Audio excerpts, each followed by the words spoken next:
میرا رب اس مچھلی کو بھی بھوکا نہیں سونے دیتا ہے جو ایک دن میں 40 ٹن گوشت کھاتی ہے۔ آئے 2 روٹی کھانے والے، آئے 2 مٹھی چاول کھانے والے، تو اتنا پریشان کیوں ہے؟ تو اس 2 روٹی کو کمانے کے لیے کسی کو دھوکہ دے رہا ہے، کسی کے ساتھ غداری کر رہا ہے، اپنی دکان کھولے بیٹھا ہے، موبائل کا میکینک ہے، کسی نے موبائل سنبھالنے کے لیے تجھے دیا، تجھے معلوم ہے کہ 100 روپے کی لاگت میں یہ موبائل سنبھل جائے گا، لیکن تو نے اس سے 1000 مانگ لیے، اس کی آئی سی بگڑ گئی، اس کی یہ بگڑ گئی، اس کی وہ بگڑ گئی، یہ چینج کرنا پڑے گا، وہ چینج کرنا پڑے گا، حساب کتاب جوڑ کے آپ نے 1000 بتا دیا اور معاملہ 800 پہ ڈن ہو گیا۔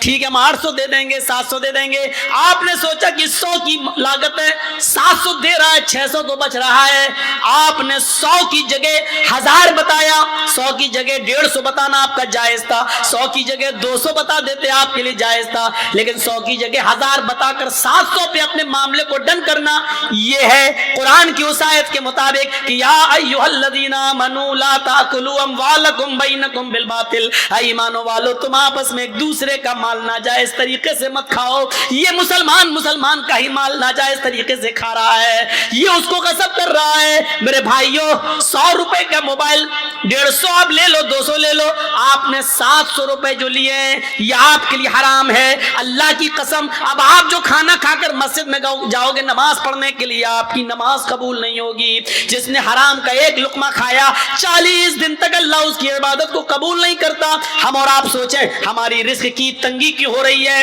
ہم اتنا کما رہے ہیں لیکن پیسہ ہمارے پاس رک کیوں نہیں رہا ہے؟ بہت سے لوگوں کو شکایت، مولانا پیسہ تو بہت ہے، کماتا ہوں میں ایک دن میں 50 ہزار روپے، لیکن رکتا نہیں ہے میرے پاس، پتہ نہیں کہاں چلا جاتا ہے، پتہ نہیں کہاں چلا جاتا ہے۔ تیرے سوال کا جواب دیا ہے قرآن نے۔ بھائی ہر آدمی کو یہی شکایت ہے نا، پیسہ تو آتا ہے مولانا، محنت تو کرتا ہوں، 500 600 1000 روپے روز کماتا ہوں، لیکن یار جتنا کماتا ہوں شام تک کچھ نہیں بچتا، میرے ہاتھ میں نہیں رہتا ہے، کبھی بیٹا بیمار، کبھی بیٹی بیمار، کبھی باپ بیمار، کبھی اماں بیمار، کبھی بیوی بیمار، یہ رکتا نہیں ہے۔ تیرے سوال کا جواب مولوی کے پاس نہیں، قرآن میں موجود ہے۔ وَمَنْ أَعْرَضَ عَنْ ذِكْرِي فَإِنَّ لَهُ مَعِيشَةً ضَنْكًا۔ تم اللہ کے ذکر سے منہ موڑو گے، اعراض کرو گے تو اللہ کہتا ہم تمہاری روزی کو تنگ کر دیں گے۔ آئیے 2-3 مثالیں سن لیجئے، بڑی اچھی مثالیں دے رہا ہوں۔ یہ روزی کو تنگ کرنا یہ کیا ہے اور ذکر سے مراد کیا ہے؟ وَمَنْ أَعْرَضَ عَنْ ذِكْرِي، ذکر سے مراد نماز۔ اللہ نے سورہ جمعہ میں فرمایا فَإِذَا قُضِيَتِ الصَّلَاةُ يَا أَيُّهَا الَّذِينَ آمَنُوا إِذَا نُودِيَ لِلصَّلَاةِ فَاسْعَوْا إِلَىٰ ذِكْرِ اللَّهِ۔ جب تمہیں جمعہ کی نماز کے لیے، جمعہ کی اذان کے لیے بلایا جائے، جمعہ کی اذان جب دی جائے، پکارا جائے جمعہ کی نماز کے لیے، تو کیا کہا؟ فَاسْعَوْا إِلَىٰ ذِكْرِ اللَّهِ، تو تم دوڑ پڑو اللہ کے ذکر کے لیے۔ اس سے مراد کیا ہے؟ نماز کے لیے، تو تم چلو نماز کے لیے، ذکر سے مراد نماز۔ یہاں اللہ نے کیا کہا؟ وَمَنْ أَعْرَضَ عَنْ ذِكْرِي، جس نے میرے ذکر سے اعراض کیا، منہ موڑا، تو کیا کہا؟ فَإِنَّ لَهُ مَعِيشَةً ضَنْكًا، ہم اس کی روزی تنگ کر دیں گے۔ ایک بات یاد رکھیے گا، بہت بڑے پوائنٹ کی بات بتا رہا ہوں آپ کو۔ اللہ نے یہ نہیں کہا کہ نماز چھوڑو گے تو روزی تنگ کر دیں گے۔ چھوڑنے والے کا تو وہ تو مسلمان ہی نہیں ہے، وہ اپنے آپ کو مسلمان سمجھتا رہے۔ میرے بھائیوں علامہ ابن باز نے فتویٰ دیا ہے، سعودیہ کے سب سے بڑے مفتی نے، کہ اگر بے نمازی مر جائے تو اس کی جنازے کی نماز نہ پڑھی جائے، اس کو مسلمانوں کے قبرستان میں دفن نہ کیا جائے۔ ایک عورت نے عبداللہ ابن باز سعودیہ کے مفتی سے سوال کیا کہ میرا شوہر بے نمازی ہے، اس کو میں 2 سال سے سمجھا رہی ہوں لیکن وہ پھر بھی نماز نہیں پڑھتا ہے، تو کیا میرا اپنے شوہر کے ساتھ رہنا ضروری ہے؟ فرمایا بالکل نہیں، 1 سیکنڈ میں تم اپنے شوہر سے الگ ہو جاؤ۔ اس نے پھر پوچھا کہ میرا شوہر مجھے طلاق نہیں دے رہا ہے، میں کیا کروں؟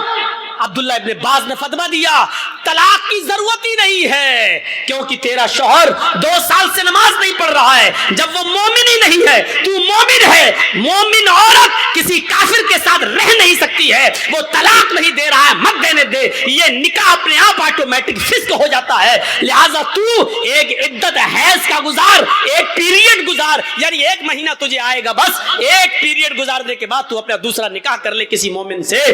طلاق کی ضرورت ہی نہیں ہے کیونکہ وہ تیرا شوہر ہی نہیں ہے۔ میرے پیارے ساتھیوں غور کرو، اللہ نے یہاں کیا کہا ہے؟ نقطہ یاد رکھیے گا، نقطہ حد کر دیا آپ لوگوں نے. چلیے کریے جو کچھ کہنا ہے. ایک تو بچہ ہرا گیا, میرا مہمان ہے بچہ. چلیے کہیے جو کچھ کہنا, وہ مائک رکھا وہ بولیے نا. بچہ ہرا گیا, پیدا کرنا جانتے ہیں بس, تربیت ہے ہی نہیں. گھر میں گھسو 5 بچے, کسی کے 6 بچے, 8, ہر جلسے میں بچہ ہراتا ہے. একটা বাচ্চা ہر جلسے میں একটা বাচ্চা হারিয়ে গেছে. মেয়েটার নাম হলো শহর বানু, ওর বাড়ি হলো বাটা. ও আমার বাড়িতে অর্থাৎ মেম্বারের বাড়িতে ও কুটুম আসছে. যদি আপনারা কেউ পেয়ে থাকেন আমার ঠিকানায় বাচ্চাটাকে দিয়ে যাবেন. বাচ্চাটার নাম হচ্ছে শহর বানু. আসসালামু আলাইকুম. اس کی ماں کو سلام کرنا چاہیے. یعنی کتنی ویست ہے چوڑی اور ساڑی دکھانے میں کہ بچے کی فکر ہی نہیں ہے. مسلمانوں کے پاس رہ کے کیا, پیدا کرو, چھوڑ دو آوارہ ساڑھ کی طرح گائے کی. بس پیدا کر رہے ہو تو کم سے کم تربیت بھی ہونی چاہیے یار. ہر جلسے میں سنتا ہوں ایک بچہ کھو گیا, کبھی تو بچی روتی ہوئی آتی ہے, کبھی تو لگتا ہے اس کا باپ نہیں ملے گا, ہم ہی کو لے کے جانا پڑے گا. عجیب سا لگتا ہے. تو نماز چھوڑنا تو الگ چیز ہے, اس کے بارے میں ہم نہیں کہہ رہے ہیں. وَمَنْ أَعْرَضَ عَنْ ذِكْرِي, جس نے میرے ذکر سے اعراض کیا. یہ اعراض کیا ہوتا ہے سنیے, دل چاہتا کہ آج تمہیں بتاؤں. سنو اعراض کیا ہوتا ہے. جس نے میرے ذکر سے یعنی میری نماز سے اعراض کیا, فَإِنَّ لَهُ مَعِيشَةً ضَنْكَا, ہم اس کی روزی تنگ کر دیں گے. وَنَحْشُرُهُ يَوْمَ الْقِيَامَةِ أَعْمَىٰ, اور قیامت کے دن اس کو اندھا اٹھائیں گے. اس کی آنکھیں نہیں ہوں گی, آنکھیں ہوں گی لیکن دیکھ نہیں سکتا. اندھا اٹھے گا. کون؟ نماز چھوڑنے والا نہیں, نماز سے اعراض کرنے والا. اعراض کرنا کیا ہوا, ایک مثال تو یہی مل گئی. یہ اعراض کرنا ہے جیسے ایک عورت کا بچہ کھو گیا اور اماں کو فکر ہی نہیں بچے کی, وہ اپنی چوڑی میں لگی ہوئی ہے, وہ اپنی چپل دکھا رہی ہے. کتنے کی, یہ تیری بندی کتنے کی, یہ ساڑی کتنے کی. اس کو کہا جاتا ہے کہ اس نے اپنے بچے سے اعراض کیا ہے. یہ ہے یعنی بچے کو پھینکا نہیں ہے, ہٹایا نہیں ہے, چھوڑا نہیں ہے, لیکن بچے کی فکر نہیں ہے. یہ کیا ہوا, اعراض کرنا. مثلا ایک بچہ دودھ پیتا بچہ بستر پہ رو رہا ہے, ماں کو معلوم ہے کہ بھوکا ہے, لیکن اٹھا کر اپنے بچے کو اپنی پستان سے لگا کے دودھ نہیں پلا رہی ہے, بلکہ وہ ٹی وی دیکھ رہی ہے. وہ رو رہا ہے, یہ سیریل نکل جائے گا تھوڑا, رو رہی. اس کو کہتے ہیں کہ اس نے اپنے بچے سے اعراض کیا ہے, لیکن بچے کو چھوڑ نہیں رہی ہے, پھینک نہیں رہی ہے. اسی طریقے سے نماز سے اعراض کرنا کیا ہے, نماز کو آدمی انکار نہیں کر رہا ہے کہ نماز نہیں پڑھنا چاہیے, پڑھتا ہے, لیکن اذان ہو رہی ہے مسجد کی طرف نہیں آ رہا ہے, اذان ہو رہی ہے کیرم بورڈ کھیل رہا ہے, اذان ہو رہی ہے میچ دیکھ رہا ہے, اذان ہو رہی ہے ٹی وی میں مصروف ہے. ایک آدمی کے گھر میں آگ لگ گئی ہے, اس کا گھر جل رہا ہے, لیکن وہ کرکٹ کھیل رہا ہے, کرکٹ کھیل رہا ہے. اب گھر جل جائے, جبکہ اس کو فکر ہونی چاہیے دوسرے گھر کی, انتظام کرنے کی, آگ بجھانے کی, لیکن وہ نہ آگ بجھا رہا ہے نہ آ رہا ہے, بلکہ میچ کھیلنے میں مصروف ہے یا کسی اور کام میں مصروف ہے. تو اس کو کیا کہیں گے, اس نے اپنے گھر سے اعراض کیا ہے. مان لیجئے جرجی صاحب کی بیوی ایڈمٹ ہو جائے, ڈلیوری ہو رہی ہو, ڈاکٹر کہے ماں یا بچے میں سے کسی ایک کو بچایا جا سکتا ہے, جرجی صاحب ہاٹول میں اسپیچ دے رہے ہیں. ٹھیک ہے ڈاکٹر صاحب, جو ہوگا ہوگا, وہ تو تقدیر میں, مرنا ہوگا مرے گی, زندہ ہوگی. اور ہم جلسہ کرنے میں لگے ہیں, دوسروں کو لگا دیا. یہ ہوا بیوی سے اعراض کرنا. ارے جلسے بعد میں ہو جائیں گے, پہلے تم انسانیت نبھاؤ وہاں جا کر.